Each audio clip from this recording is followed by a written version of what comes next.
Ladies, I am studying in 8th class. ఈ రోజు నాకు స్ఫూర్తిదాయకంగా నిలిచిన గౌరవ కెప్టెన్ కరమ్ సింగ్ గురించి చెప్పబోతున్నాను. గౌరవ కెప్టెన్ కరమ్ సింగ్ పంజాబ్లోని సంగ్రూర్ జిల్లాలోని బలియంవాలా గ్రామంలో జన్మించారు.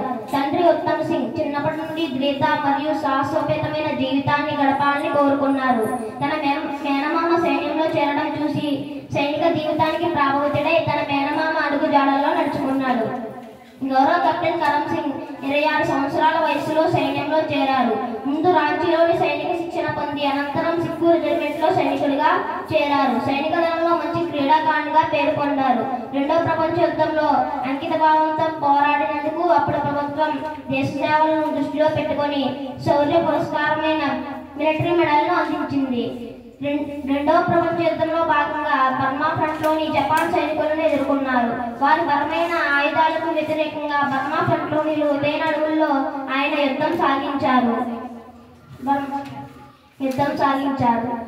ఆ యుద్ధంలో ఆయన చూపించిన సాహసానికి అప్పుడు ప్రభుత్వం బ్రిటన్ శౌర్య పథకం అందించింది.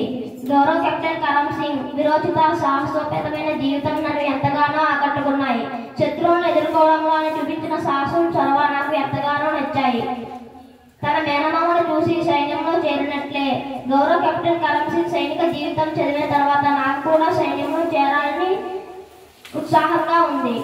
విరోచిత పోరాటానికి నిలబెట్టు నిదర్శనం కెప్టెన్ కరమ్ సింగ్ జీవితం అని నేను తెలుసుకున్నాను.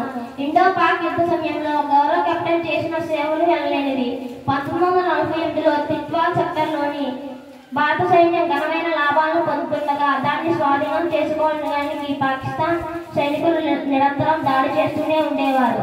అలా తిట్వాల్ యుద్ధం నెలల తరబడి సాగింది. తన 5వ శత్రు దేశదారులను తన ఇద్దరి శత్రువులతో చేయి కలిపి వారిని భయనడితో చెప్పాడు. ఆయన చేసిన పని తన మిత్రులకు స్ఫూర్తినిచ్చింది, కానీ శత్రువులను నిరుత్సాహపరిచింది. ఆ యుద్ధంలో భాగంగా సిక్కు రెజిమెంట్లో 15 మంది కోల్పోగా శత్రు దేశం 300 మందిని కోల్పోయింది. తన ఇద్దరు అనుచరులతో శత్రువులను హతమార్చిన తీరు నాకు ఎంతో నచ్చింది. తన యుద్ధ పట్టుకతో శత్రువులను ఓడించి వారిని నిరుత్సాహపరిచిన తీరు నాకు సంతృప్తినిచ్చింది.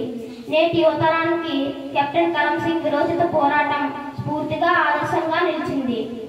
కెప్టెన్ కరమ్ సింగ్ లాగే దేశ సేవ చేయాలనే స్ఫూర్తి నాలో ఉరకతీసింది. ఆయన జీవితం నాకు స్ఫూర్తిదాయకంగా నిలిచింది. కెప్టెన్ కరమ్ సింగ్ సర్దార్ నాయకుడు, ఉక్కు మనిషిలాగా నిలిచిపోయాడు. భారతదేశపు గొప్ప సైనికుల్లో ఒకరిగా చేరారు.